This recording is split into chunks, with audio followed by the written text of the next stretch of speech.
अच्छा, हमने ग्लूकोज के बारे में तो बात कर ली है कि ग्लूकोज की मीटर रोटेशन और उसके एनोमर्स और उसका स्ट्रक्चर, उसका रिंग स्ट्रक्चर कैसे बनता है। अभी हम डिस्कस करेंगे एक और मोनोसेकेराइड के एग्जांपल लेकर, और वो है हमारे पास साइक्लाइजेशन ऑफ फ्रुक्टोज। अब हम ग्लूकोज को हमने देख लिया जो कि एल्डिहाइड का एग्जाम्पल थी। उसके बाद हम देखेंगे कि फ्रुक्टोज में जो है साइक्लाइजेशन कैसे होती है। तो चले पहले हम शुरू करते हैं फ्रुक्टोज के स्ट्रक्चर से। ओपन स्ट्रक्चर उसका ड्रा करेंगे। ओपन स्ट्रक्चर ग्लूकोज का फ्रुक्टोज का कैसे होगा। 6 कार्बन वाला है तो 1 2 3 4 5 और 6। ठीक है, 6 कार्बन वाला हो गया। अब हमें पता है कि ये कीटो ग्रुप है। कीटो ग्रुप है तो कार्बोनाइल जो कार्बन होगा वो कहाँ होंगे, जिसके दोनों साइड पे एक लगा हो कार्बन कार्बन। यहाँ पे होगा कार्बोनाइल ग्रुप। अब ऊपर भी आ गया CH2OH, उसके बाद नीचे भी आ गया CH2OH। बाकी अब थर्ड कार्बन पे हाइड्रोजन है राइट पे, बाकी OH हैं। बाकी फिलअप कर लें, ये H, ये H, ये OH। अब ये हमारे पास क्या है, एक ग्लूकोज का फ्रुक्टोज का ओपन स्ट्रक्चर है। फ्रुक्टोज का क्या है, ओपन स्ट्रक्चर। अब जैसे हमने कहा था कि ROH अगर एल्डिहाइड के साथ रिएक्ट करता है तो हम ये एसिटाल बनाता है। इसी तरह हमने ये भी डिस्कस किया था कि ROH किसी कीटोन के साथ रिएक्ट करता है तो वो हमारे पास हेमिकीटाल बनता है। तो वही सेम प्रोसीजर जो यहाँ पे होगा, और वो प्रोसीजर क्या है कि हमारे पास देखो कार्बोनाइल कार्बन इसमें कौन सा है, सेकंड वाला। सेकंड वाला क्या है, कार्बोनाइल कार्बन। तो ये पहला, ये दूसरा, तीसरा, चौथा, पाँचवा और छठा। पाँचवें वाले कार्बन के अल्कोहल के साथ इसकी रिएक्शन होंगे। अब रिएक्शन होगा तो रिएक्शन में क्या होगा, हमारे पास सबसे पहले ये वाला जो ऑक्सीजन का ये डबल बॉन्ड है ये शिफ्ट हो जाएगा ऑक्सीजन पे, टूट जाएगा। और ये और H के दरमियान जो बॉन्ड है वो टूट जाएगा और ये H शिफ्ट हो जाएगा ऑक्सीजन के पास। कहाँ हो जाएगा, ऑक्सीजन के पास शिफ्ट हो जाएगा। तो बिलफर्ज जब ये ऑक्सीजन के पास शिफ्ट हो गया तो हम ये कार्बन नंबर 5 का जो है इसका ऑक्सीजन यहाँ पे कंसीडर कर लेते हैं। कौन सा वाला, कार्बन नंबर 5 वाला। ठीक है, ये एक सिरे में कार्बन नंबर 5 के साथ जुड़ जाएगा, दूसरे सिरे में ये कार्बन नंबर 2 के साथ जुड़ जाएगा। ऐसा ही कार्बन नंबर 2 के साथ जुड़ गया, मतलब एक सिरे से ये कार्बन नंबर 5 के साथ है, एक सिरे से कार्बन नंबर 2 के साथ है। जब इनके साथ जुड़ जाता है तो उसके बाद क्या होगा, कार्बन नंबर 2 के साथ ऊपर क्या लगा हुआ है, पूरा ग्रुप है CH2OH का, और ये जो H वहाँ पे ट्रांसफ़र हुआ था तो ये साथ ऐसे आ जाएगा। और यहाँ पे कार्बन नंबर 5 के साथ भी क्या है, कार्बन नंबर 6 अटैच है, CH2OH। ठीक हो गया। और इस साथ में इसके हाइड्रोजन है, उसको हम बाद में ड्रा करते हैं। तो ये कार्बन नंबर 1, ये 2। अब इसी तरीके से ये क्या होगा, 1 2, इधर भी एक कार्बन, एक इधर भी एक कार्बन, और ये आपस में बॉन्ड बना लेंगे। अब ये क्या है, इसके अगर हम नंबरिंग करते हैं, ये कार्बन नंबर 1, ये 2, ये 3, ये 4, ये 5 और ये 6 रिंग फॉर्म में आ गए।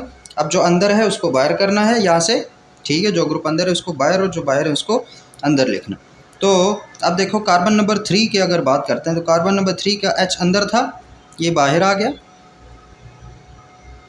यहाँ पे, और यहाँ पे क्या चला गया, OH। सही हो गया। कार्बन नंबर 4 का OH अंदर था, वो बाहर आ जाएगा और H अंदर चला जाएगा। इसी तरीके से कार्बन नंबर 5 की एक साइड पे CH2OH अटैच है और एक साइड पे H अटैच हो जाएगा। ठीक है, तो ये हमारे पास क्या, कौन सा स्ट्रक्चर बन गया, हमारे पास फ्रुक्टोज का स्ट्रक्चर बन गया, रिंग वाला फॉर्मेशन।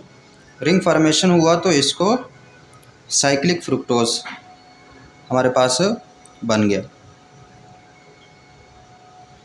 अब अगर इसको हम हेवर प्रोजेक्शन में शो करें तो हमारे पास ये क्या बनता है, बेसिकली ये एक कार्बन, दूसरा कार्बन, ये और ये।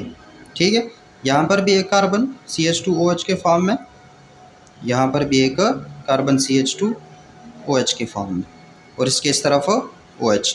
बाकी खुद फिलअप कर लेना।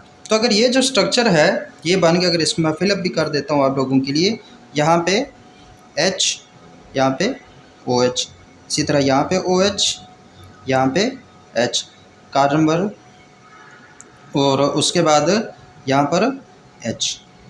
ठीक है, तो ये स्ट्रक्चर हमारे पास बेसिकली किससे रिलेटेड है? अगर हम केमिस्ट्री में देखें तो इस तरह का जो स्ट्रक्चर है देखा होगा, ये कौन सा स्ट्रक्चर है? फ्यूरेन का। फ्यूरेन कौन सा स्ट्रक्चर? 5 मेंबर्ड रिंग को कहते हैं, 5 मेंबर्ड रिंग को फ्यूरेन बोलते हैं। तो यहाँ पर भी ये 5 मेंबर्ड फ्रुक्टोज का, तो इसका क्या नाम होगा? इसका नाम क्या बनेगा? इसका नाम बनेगा D fructo furanose, D fructo furanose. ठीक है, जैसे हमारे पास ग्लूकोज जो है ना वो पायरेन के स्ट्रक्चर के फॉर्म में आ रहा था, 6 मेंबर था, तो वो डी ग्लूको पायरानोज था। इसी तरह ये हमारे पास 5 मेंबर रिंग बन रही है, तो ये हमारे पास क्या होगा? D fructo furanose. अब वही इस पे भी अगर हम बात करें एनोमर्स की, तो एनोमर्स इसके दो ही बनेंगे, अल्फ़ा और बीटा।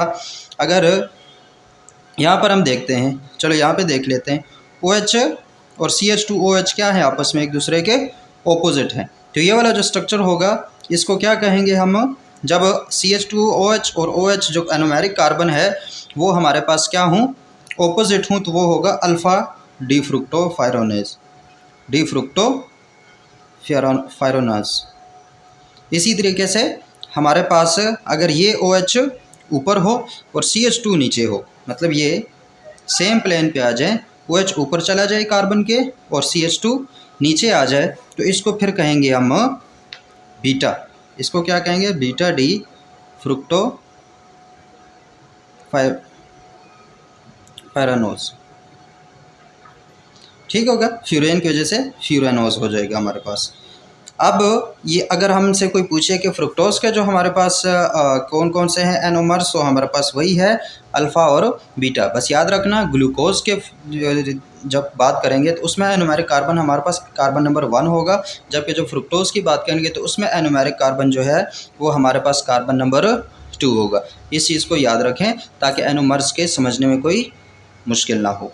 तो ये था ऑल अबाउट हमारे पास साइक्लाइजेशन ऑफ फ्रुक्टोज कैसे होती है और साइक्लाइजेशन ऑफ ग्लूकोज कैसे होती है। क्योंकि एक्वस सोल्यूशन में हमारी बॉडी में 70% हमने पढ़ा कि पानी है, तो एक्वस सोल्यूशन के अंदर जो है हमारे पास ये ओपन स्ट्रक्चर नहीं रह सकते, बल्कि ये साइक्लिक फॉर्म में आ जाते हैं और एक्वस फॉर्म में आ जाते हैं। तो इन साइक्लिक फॉर्म का फिर नाम, अब ये सिंपल ग्लूकोज नहीं है, इसको हम कहेंगे डी फ्रुक्टो फ्यूरानोज, या फिर अगर ग्लूकोज के केस हो तो उसमें हमारे पास डी ग्लूको पायरानोज हो जाएगा, हमारे पास 6 मेंबर्ड और 5 मेंबर्ड।